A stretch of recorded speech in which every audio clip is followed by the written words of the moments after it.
Hey guys, welcome to Nerdarchy for Nerds by Nerds. I'm Ted, hanging out with the crew today. Nate. Dave. That's you. And this is Ryan. We changed his name to Atchu. Where? Yeah, Atchu. Sorry, I had a sneeze coming, guys. Could not be helped. So we got, we got the news on the forefront. Everybody's all abuzz about the new D&D movie, what it's going to be like. And so we're going to sit back and chat about, D&D movies in the past and what we think about, D&D movies for the future. So Ted, ever vigilant, went and did a little research because we didn't know this stuff off the top of our heads. I went and did some research. So we had, you've got the old TV series and this and that, but we're going to just look at the movies. You've got the D&D movie. It was released in the year 2000. It was directed by Courtney Solomon, produced by Warner Brothers, written by Topper Lillian and Carol Cartwright. Most of these names, I don't know them. I don't know what kind of credits they have, to their name. 2005, they released straight to DVD, Wrath of the Dragon God, directed by Jerry Lively, again produced by Warner Brothers. This time it was written by Robert Kimmel and Jerry Lively, so he got a written and directed by in that one. 2013, we had the release of Book of Vile Darkness. This one is got very little information that I could find, on it because it was straight to DVD, and I think the sales really tanked on it. Were vile, perhaps? Yeah, I've seen the first two, didn't see the third one, and while there are some decent actor names or actress names in the movies, I those of us who have seen them, know that they just so, from fat elves and overacted lines, we come from a hobby where be it weekly, monthly, whenever your session gets together, we write, run, and produce storylines that go on for better that years. were in the fucking movies that people were paid tens of thousands to write. So you if you're gonna make a movie for our niche, you have to really go out and go above and beyond. What happens weekly at somebody's gaming session? Exactly. Yeah. So we got the new one. It's being produced. Brian Goldner, Stephen Davis, and Sweet Pea Entertainment, and we've got two names associated. Some of you heard me talk about Courtney Solomon, who directed the first one, but then we also have Roy Lee. Now Roy Lee, he's got credits to his name under the Lego Movie and How to Train Your Dragon. So I'm hoping he wasn't the gaff in those movies. So I'm really hoping that Roy Lee, up here, who did two fantastic movies, can kind of elevate. But the question is, what did he do in those movies? I want to really know, because Warner Brothers, Wizards of the Coast, whoever the fuck is putting this shit together has dropped the ball so many times. It's not. I get really angry about this because, look, I get superhero movies, they do the same goddamn stupid shit.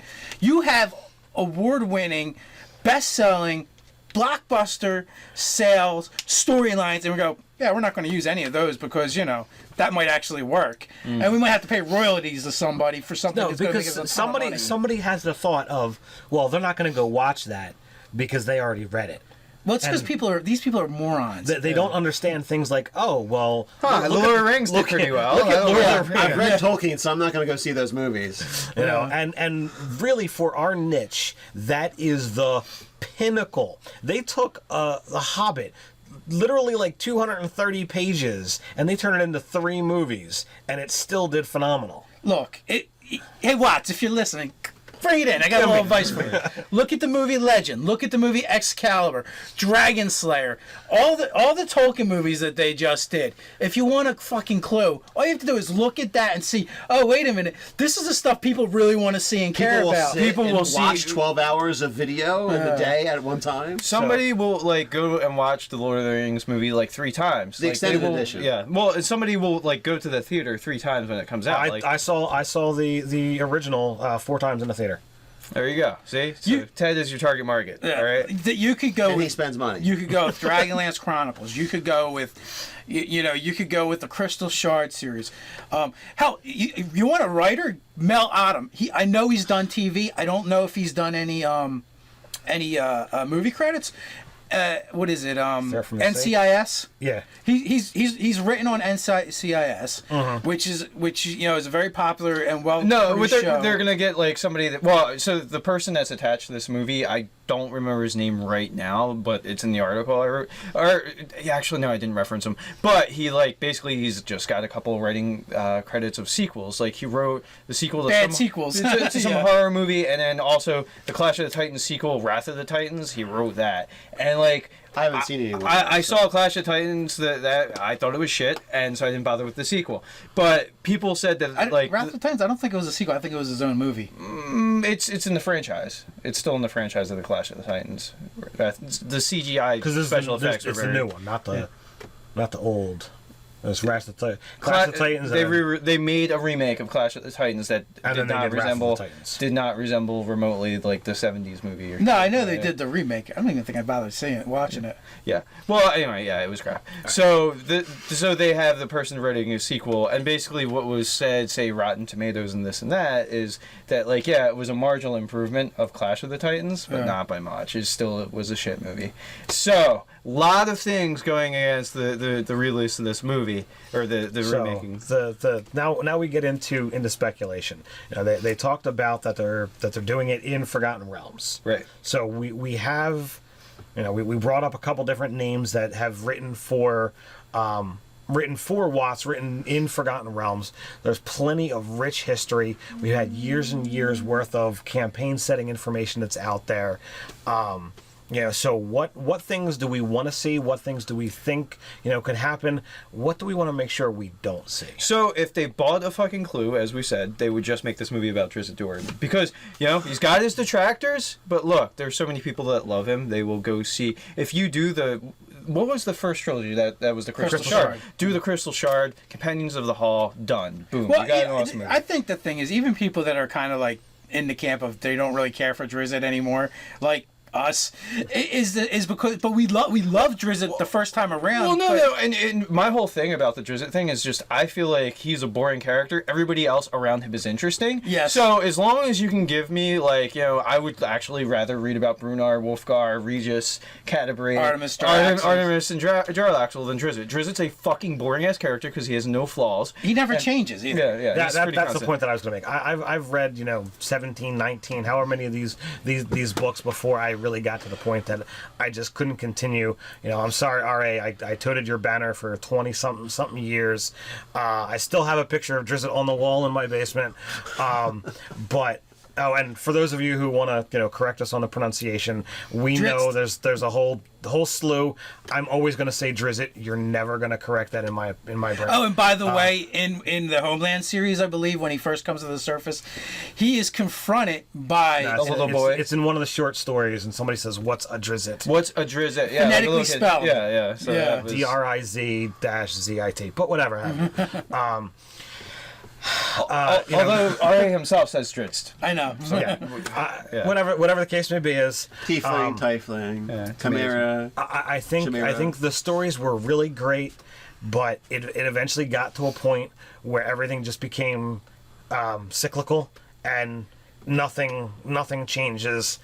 When Brunar, he's already done all this great stuff, and he's like, I want to now go find Gauntlgrim. It's really just the right back ancestral home of the ancestral home. Yeah. All right, this has nothing to do with the D&D. Yeah, sorry. I've had enough already. I'm going to vomit. I threw up that in my mouth a little bit here. He had to choke it back. But with all of that being said, if they said the D&D movie was the Crystal Shard and it's going to have Drizzt and the companions, I'd be there in a heartbeat. It'd be amazing. Yeah. And get Peter Jackson. Well, maybe. Get fucking Peter Jackson, goddammit. Get him on the phone. Yeah. My speculation is that it's going to be a giant good special versus evil effects, black and white fight, and they're going to sum it up. Romp, yeah. And they're going to sum it up within one movie that might be max of 2.5 hours at the most, when they really need about 3 or 4 movies to tell a good black and white, good versus evil story, and it's going to look like a whole bunch of other fantasy things that you might find on sci-fi, and people are still going to probably spend $20 to go see it.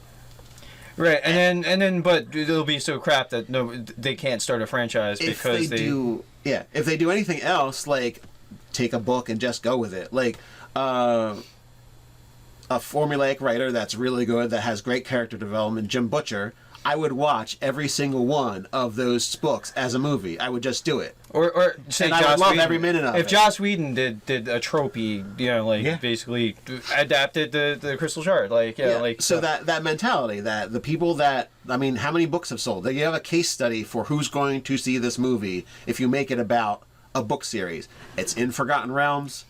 It's like low-hanging fruit. You should have made 20 movies of this already. Like there should already be a Drizzt Do'Urden franchise, movie-wise. Somebody should be famous for being that They've black got at least 3 campaign settings with best-selling books. Yes. They've got Dark Sun, they've got Forgotten Realms, And I got Dragonlance. and they have Dragonlance. And you could take all of them into a mega series. Dark Sun, you could just do the Prison Pentad, and you got 5 right there. Fantastic. You could do start off with the Chronicles and Dragonlance, and then spur off into all kinds of mega stuff there. So there's however many movies you want to do, and Forgotten Realms, it's limitless. And if you want to go in a different direction, Eberron. How amazing would an Eberron movie be? If they go with the noir and they totally take it from the noir aspect, and just they get good character development, good writing, because now the writing in that series, in the Eberron books, were spectacular. Well, no, because that's pretty much when I feel like Watts's Talent novels. took a note. It's not. There's some really good ones. Maybe they just stopped paying, and so they stopped getting talent. Maybe, I don't know. There's good ones in there. Or even if Watts wanted to do a really fun movie, they could do Gamma World, like the Gamma World, the Mel Adam written. Here we go, Mel Adam written Gamma World novel would be friggin' awesome. Yeah. It's got elements from like the Matrix in there. It's got the post-apocalypse Mad Max type stuff in there. It's got a little bit of everything that people would really enjoy. And you get to go over the top with some of the visuals, because if you're familiar with Gamma World, people are all messed up. It's not you don't have normal looking humans running around.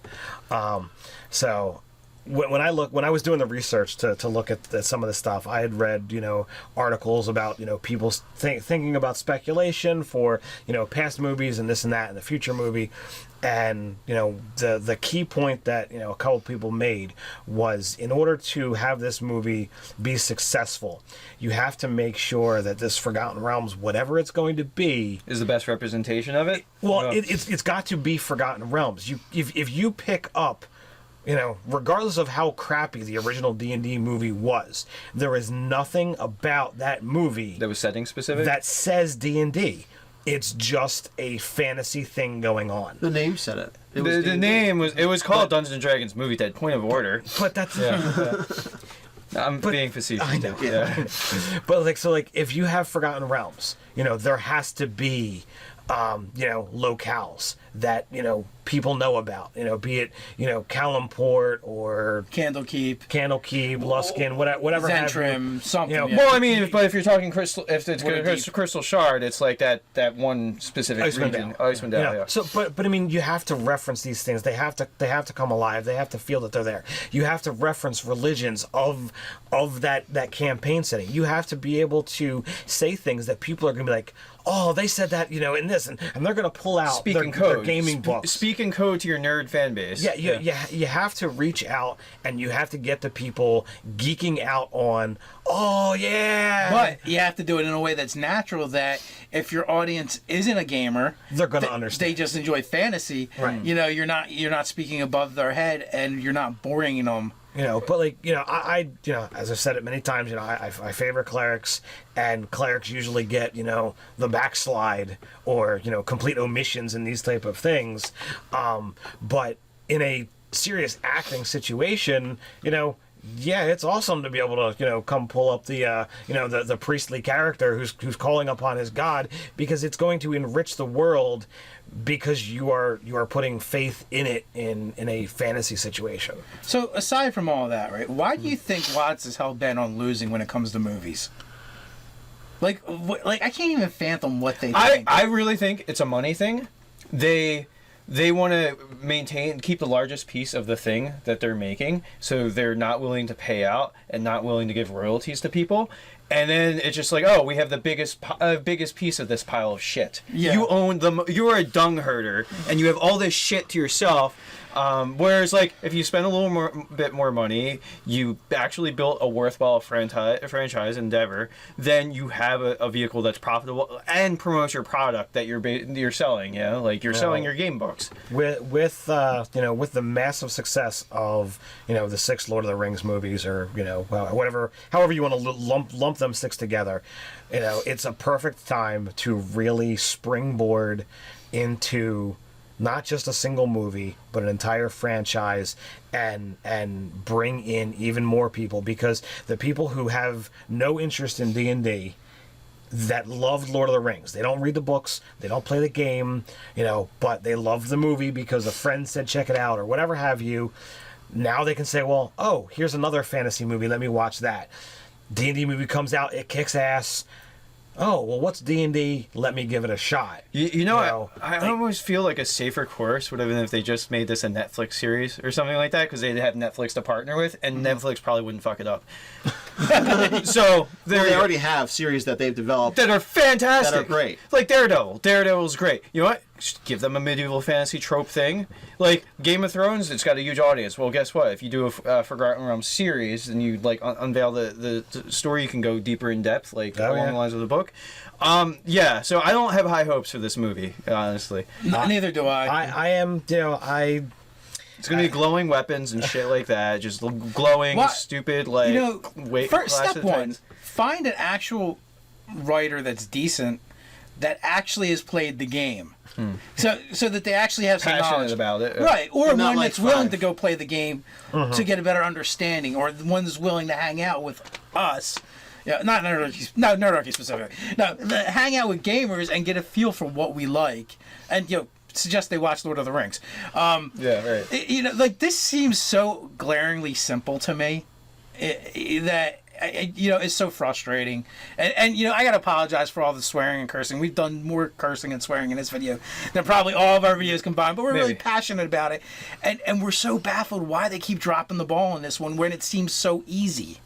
I will look to the success of Game of Thrones and the success of Lord of the Rings, and I will be prepared for my fall, but I will hold my hopes high that they will impress us, and be able to make it last and make it great. I'm not even going for impressiveness. I'm going for not rolling my eyes in contempt. Right. Yeah. Exactly. That's not actually where angry. my bar. That's where my bar Not is being at. angry when I walk out of the theater. So another thing to discuss, especially if we're going to talk about the potential of, say, a Drizzt-centric movie. In recent history, there's been a lot of controversy over the idea of people cosplaying as Drow. Right? Yes. So I wonder how that would affect their decisions to have Drow depicted, because they are dark-skinned elves, right? And there's been lots of internet eye rolling at the fact that people cosplay as black-skinned elves. It has kind of that blackface thing, stigma to it. I think a big issue with that is that they're called dark elves, but they're actually the color black. Yeah. Who's the color black? Well, the problem is with blackface, a lot of that was accomplished with shoe polish, so it was jet black, like a dark elf skin. So I mean, that's a little bit of controversy that maybe they're trying to avoid. But it's hard. Do you just have a black person play the dark elves? I mean, or is that a but different then kind of stereotype? but now it's a race of evil beings. We only use one Drow, it's Drizzt, and he's the hero. Yeah, right. I mean, so that's that would be so it's complicated, and also too that's the same. I wonder if there was any of the same sort of historical controversy with like Klingons, because Klingons kind of have, you know, like they kind of have black features, but they're like, you know, but they have the ridge thing going. Yeah, there weren't Caucasian Klingons. Yeah. I mean, yeah. So I wonder if that was like an issue in its day, or like if you probably find like articles, about that and controversies, but yeah. So that might be a Less reason internet, why. less problems. Yeah, maybe. But like, so I don't know. Maybe that would be a reason to steer away from the drought. We know we have black fans out there. Give us your take on it. What do you think about it? You know, we'd love to hear your interpretation. How many of you guys are on my side with, as small as it might be? Are you holding out hope, or are you, as this guy's saying, hoping that I don't just have to roll my eyes in contempt? Dude, I bet they could get Vin Diesel cheap if they have a decent movie. Right. Yeah. Because he's such a fanboy for D&D. Yep. Yeah. At a decent rate. Yeah. Like at his indie movie level rates. Yeah. Like, Well, yeah. Do you think Vin Diesel would be a good Wolfgar? I don't know if I see him as any of the companions. No, I don't see him. But he's a decent enough action hero that if they could get him, or Will Wheaton would jump at being in a D&D movie. Absolutely. Like there's Felicia. If you guys are involved in it and you're looking for hiring and you want any of us, You can get us at my best rate. Really. Yeah.